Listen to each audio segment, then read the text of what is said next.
Hello दोस्तों, refix India के YouTube channel पे आपका फिर से स्वागत है। तो दोस्तों आज की वीडियो में देखेंगे कि वाइट डिस्प्ले की प्रॉब्लम आती है तो किस तरीके से हम उसको रिपेयर करते हैं पैनल में। तो यहाँ पे आप ये देख सकते हैं, मेरे पास एक ये पैनल है जिसके अंदर क्या है कि वाइट डिस्प्ले की प्रॉब्लम है और इसके अंदर जब हम पावर लगाते हैं तो अदर जो सेकेंडरी वोल्टेज है कोई भी वोल्टेज नहीं बनती और बाकी सभी वोल्टेज जैसे 5 वोल्ट, 3.3 वोल्ट, 1.8 वोल्ट ये सारी वोल्टेज अवेलेबल रहती हैं। तो इसको कैसे हम डायग्नोस करेंगे कि प्रॉब्लम कहाँ पर है, कि पैनल में शॉर्टिंग होती है या फिर मदरबोर्ड में शॉर्टिंग होती है या फिर हमारे स्केलर में शॉर्टिंग होती है, तो वो कैसे हम उसको चेक करेंगे तो इस वीडियो के अंदर हम देखते हैं। तो चलिए स्टार्ट करते हैं। सबसे पहले यहाँ पे मैं आपको दिखाता हूँ, ये जो पैनल है मेरे पास, ये आप देख सकते हैं ये CMO कंपनी का पैनल है और इसके अंदर क्या है कि यहाँ पे आप ये देख सकते हैं, इसके टीकॉन पे भी लिखा हुआ है CMO। तो इसके अंदर क्या होता है कि अभी जो हमारे को वोल्टेज चेक करनी है तो वो क्या क्या वोल्टेज होती है और किस तरीके से हम इसको चेक करेंगे।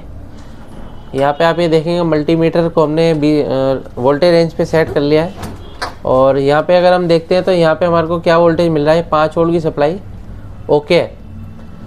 अभी क्या है, अगर ये 5 वोल्ट की सप्लाई ओके है तो ये हमारा फ्यूज़ यहाँ पे लगा हुआ है। इस फ्यूज़ पे अगर हम देखते हैं तो 5 वोल्ट फ्यूज़ पे बिल्कुल ओके है 100%।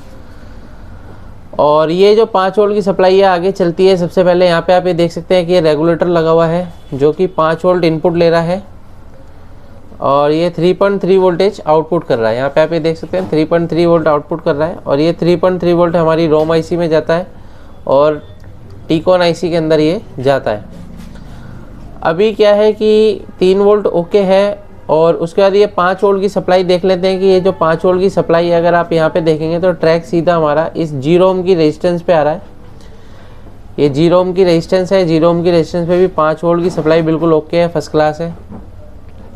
और ये 5 वोल्ट की सप्लाई हमारे जो DC टू DC IC है उसके अंदर भी जा रहा है। यहाँ पे आप ये देख सकते हैं DC टू DC IC में वोल्टेज ओके है, लेकिन क्या है कि इसकी कोई भी बूस्ट वोल्टेज नहीं बन रही है। जैसे कि आप यहाँ पे देख रहे हैं, यहाँ पे 5 वोल्ट हमारा आ रहा है, लेकिन ये जो 5 वोल्ट की सप्लाई है यहाँ पे क्या होना चाहिए, बूस्ट वोल्टेज होना चाहिए, जब ही हमारा ये काम करेगा।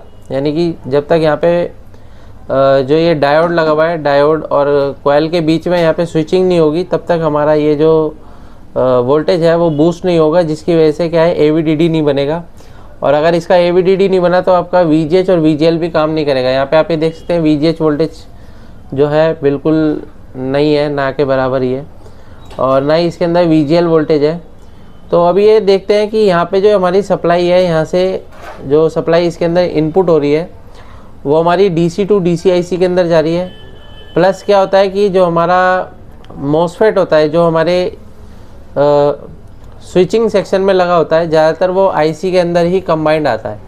अब क्या है, MOSFET के ड्रेन पे भी सप्लाई यहाँ पे जानी चाहिए, जिसके लिए यहाँ पे एक लगा रखा है, कि यहाँ पे रेजिस्टेंस लगा रखा है जो कि आप यहाँ पे देख रहे हैं इनपुट ले रहा है 5 वोल्ट।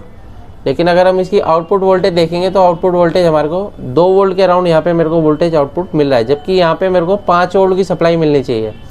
क्योंकि जो हमारा ये IC है इसके अंदर एक MOSFET कंबाइंड होता है जो AVDD के लिए वोल्टेज को स्विचिंग करा के वोल्टेज को बूस्ट करता है। तो उसके ड्रेन पे जब तक हमारा 5 वोल्ट यानी कि हाई वोल्टेज नहीं जाएगा तब तक वहाँ पे वोल्टेज आपका बूस्ट नहीं होगा। अभी यहाँ पे क्या आ रहा है, 2 वोल्ट की सप्लाई आ रही है। तो यहाँ पे क्या है, अभी हम इस रेजिस्टेंस को बदल के देखते हैं। इस रेजिस्टेंस की वैल्यू जो हो गई है शिफ्ट हो गई है। अभी ये हमारे को जो रेजिस्टेंस दिखा रहा है ये 22, 23, 24 किलो ओम के आसपास दिखा रहा है। तो इसकी वैल्यू भी चेक कर लेते हैं एक बार। तो मैं इसको होम रेंज पे सेट कर लेता हूँ और इसकी वैल्यू अगर हम चेक करते हैं तो क्या वैल्यू हमारे को ये दिखा रहा है। तो यहाँ पे आप ये देख सकते हैं 24 किलो ओम के आसपास हमारे को ये दिखा रहा है। तो यहाँ पे क्या है, सबसे पहले यहाँ पे हम 10 ओम की रेजिस्टेंस लगा के देखेंगे, जंपर भी नहीं लगाएंगे, पहले 10 ओम की रेजिस्टेंस लगा के देखेंगे और क्या कंडीशन है, उसके बाद यहाँ पे देखते हैं। तो ये पेस्ट ले लेते हैं। पेस्ट लेके यहाँ पे जब भी आप काम करोगे पैनल के अंदर पेस्ट आपको अच्छा वाला यूज़ करना है, जिससे कि आपका काम थोड़ा सा परफेक्ट तरीके से हो। इसकी पावर लगाओ SMD की।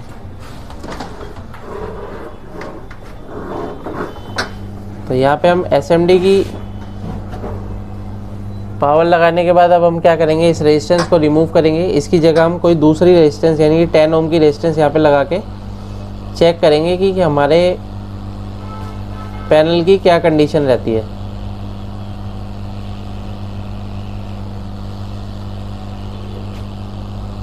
हमने इसको रिमूव कर दिया और इसकी जगह अगर हम रेजिस्टेंस लेते हैं तो रेजिस्टेंस कहीं से भी आप निकाल सकते हो। यहाँ पे एक मेरे पास 524 का मॉड्यूल है जो कि ख़राब हुआ पड़ा है।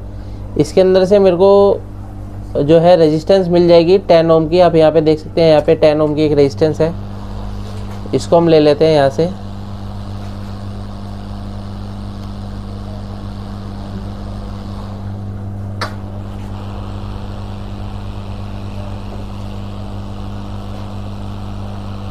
तो यहाँ पे मैंने एक 10 ओम की रेजिस्टेंस लगाई है और इसकी अगर हम वैल्यू चेक करते हैं तो 10 ओम की रेजिस्टेंस की जैसे अगर हम वैल्यू चेक करते हैं तो आप यहाँ पे देख सकते हैं क्या वैल्यू आ रही है। 10 ओम हमारा ओके है ना, 10 ओम ओके है। अभी क्या है कि 10 ओम की रेजिस्टेंस लगाने के बाद इसके मॉसफेट के ड्रेन पे कितना वोल्टेज, 5 वोल्ट प्रॉपर जाना चाहिए। जब वो वोल्टेज जाएगा तभी वोल्टेज क्या होगी, बूस्ट होगी। आईसी को वोल्टेज मिल जाए ठीक है, लेकिन जो आईसी के अंदर जो पार्ट लगे हैं, कंपोनेंट लगे हैं, उसे भी तो वोल्टेज चाहिए।